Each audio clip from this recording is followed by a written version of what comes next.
celebrate and honor the life of my grandma, a strong, loyal, feisty Italian woman that touched the lives of so many. How lucky my dad, Aunt Cheryl, Uncle Jocko, and Aunt Marilyn were to have her as their mother. But I do think us grandkids were the fortunate ones. I mean, after all, when we were in trouble, she never threw forks at our heads.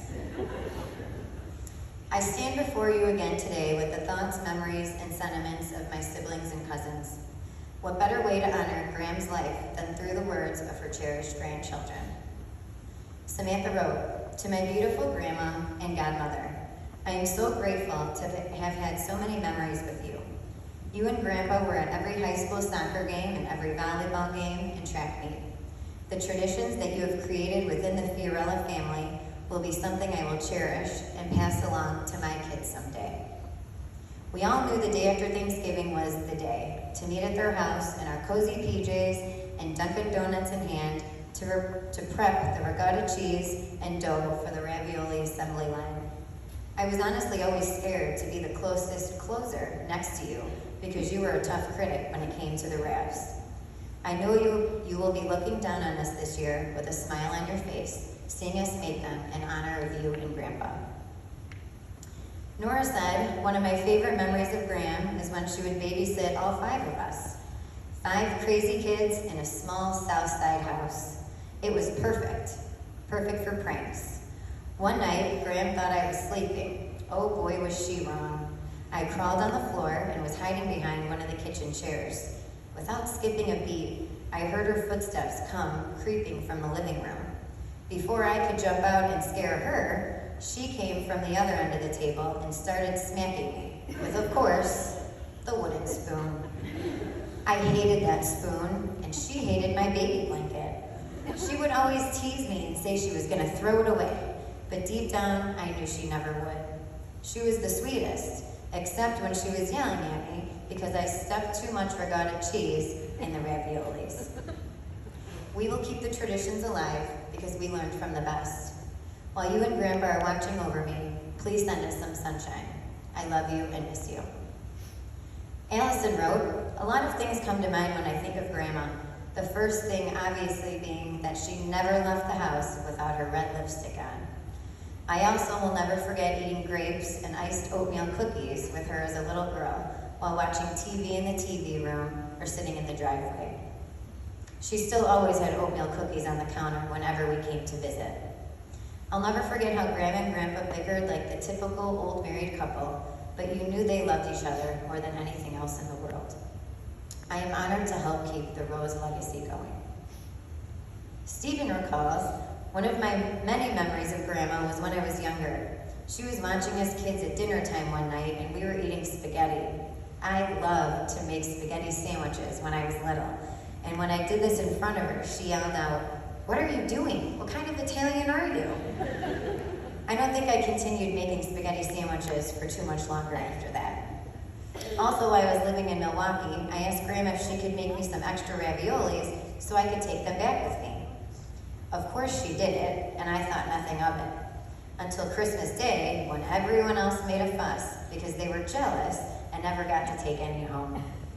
Those 2 stories describe her to a T, all that tenacity and love in one small lady. However, the most important lesson I've ever learned from Grandma and Grandpa was how to love.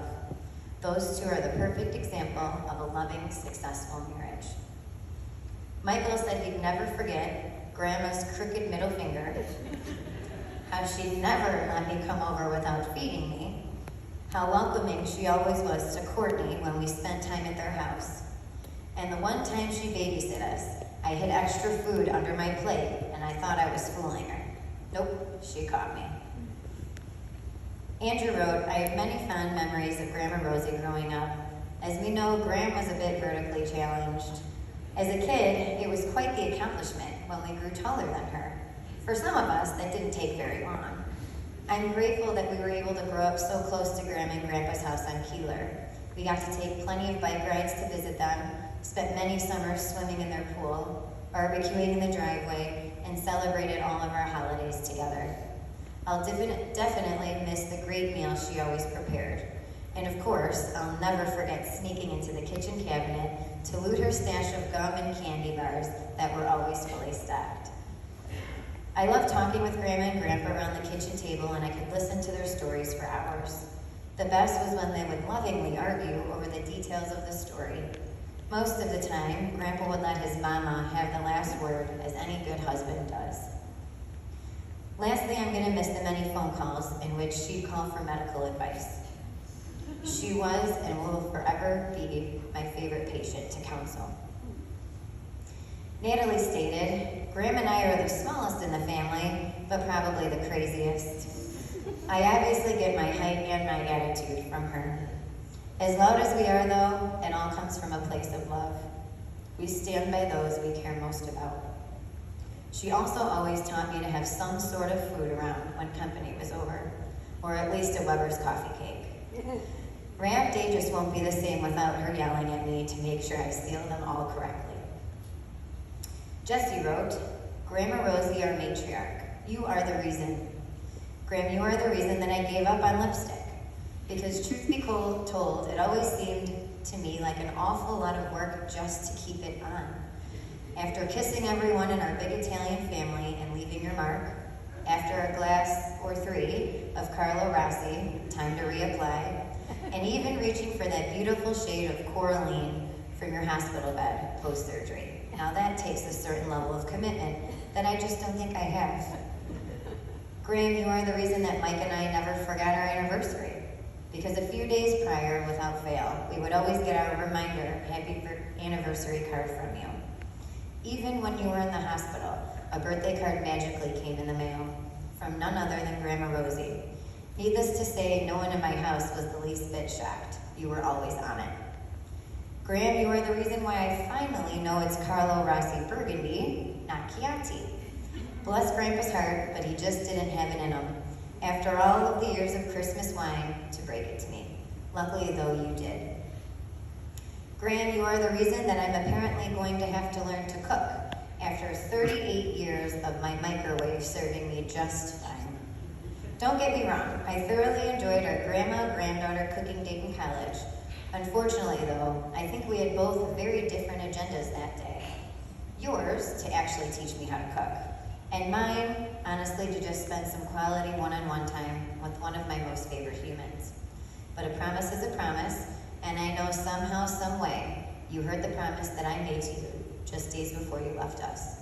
And I will learn. Just remember, though, I never did promise to be good, just to learn.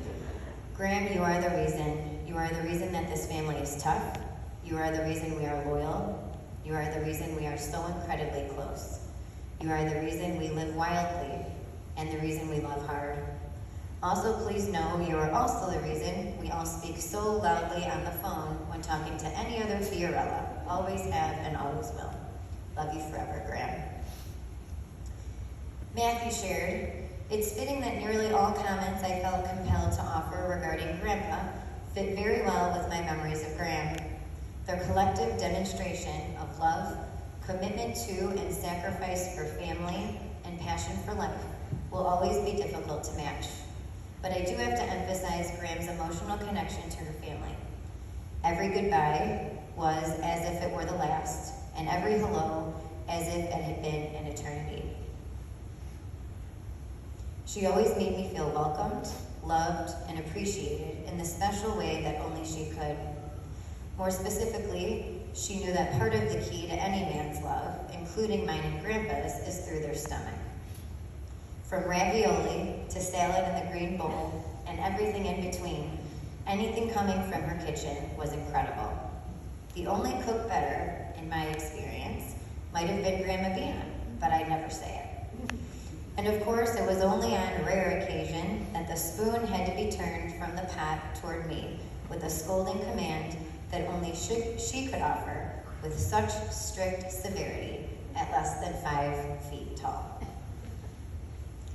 As for me, as Grandma would call me, Jenny Benny, to say the last 2 months have been rough would be a complete understatement. To be honest, I'm completely heartbroken.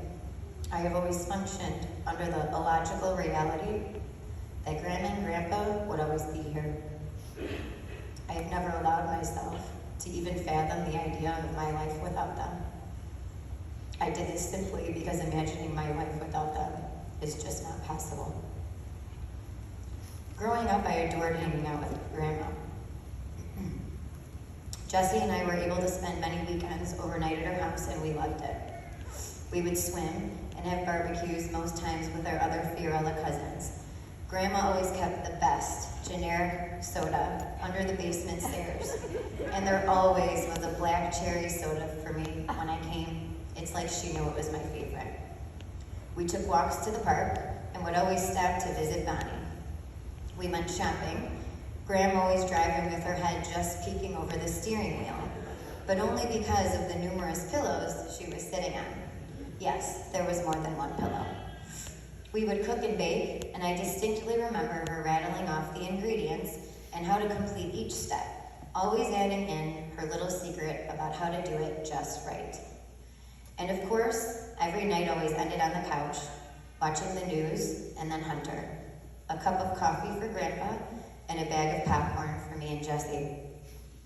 I remember snuggling up with Graham on the wooden couches in the basement. There was always a pillow there for her to rest her head, and I'd sneak either right under her arm and she would stroke my head, or I'd curl up in the little crevice that her legs made. She would cover us up with an Afghan, and I'd fall asleep there most nights. What I wouldn't give to be there, in that same spot right now. As I grew older, we didn't sleep over as much, but that didn't mean we didn't see Graham. She was at my high school soccer games and club games, and her and Grandpa came to take pictures with us before our school dances. Who could forget our family reunions at Aunt Cheryl and Uncle John's in Missouri? I feel like those were her time to shine. She loved basking in the sun, helping prepare food for the army of us that attended, and just having fun. Graham was always part of the fun. She participated in the talent shows, the beanbag tournaments, and even the chicken fights after consuming Nikki's Jungle Juice that year. Going to college at St. Xavier moved me a little closer to Graham geographically. She came to my college soccer games, always sitting in the first row of bleachers, and she would call out to me when she got there. My friends still talk about that. She would be standing with a big smile on her face, and she'd call out, "Jenny Benny," while waving, and then she'd blow me a kiss. Graham even made gravy and meatballs for my friends and I a few times. We'd all pack in my car and head over to her house for dinner on a Sunday. Grandpa shook his head and sighed at the number of piercings some of us had in our ears, and Graham just kept filling up our plates, telling us we needed our energy to beat up those other girls out on the field. As an adult, everything she taught me as a child was reinforced. Food, family, loyalty, and love. My Graham is the epitome of a loyal Italian woman rooted in tradition and faith. She always sang and cried during the Ave Maria, yelled at anyone that spoke ill of her brother, my grumpy uncle, and insisted that anyone else's gravy and meatballs were just not right. I'll cherish our phone calls the most. She would always start by asking about my thyroid numbers, and then about the kids and Scott, and then she'd tell me about the newest item she found at Aldi and exactly how she prepared it. If she got my voicemail, she'd always start her message with, "Yeah, hi Jen, it's Graham." Ravioli making will never be the same. We will have to pull all of the scoldings we've received over the years and be sure not to roll the dough or add in too much cheese or use too much flour. We'll be sure to not drink too much wine or eat too much Gouda cheese and seal them just right. Even though she isn't here with us any longer, she will live on forever in everything she taught all of us along the way. I tell you to rest easy and relax now, Graham, but I know that isn't what's going to happen, and I honestly don't want it to. Please don't ever stop saying rosaries for us, or correcting the way we make raviolis, or crying at the silliest of things. Always keep an eye on us, and let us know when we need to shape up. Send us signs letting us know you're still here. Enjoy this time with Grandpa. I know he's drinking his Carlo Rossi, but I sure hope the bartender in heaven can fix you a drink you like, because I know for sure we couldn't get it right down here. Please give Grandpa a kiss and hug for me. And know that your Jenny Penny will forever miss you and always love you.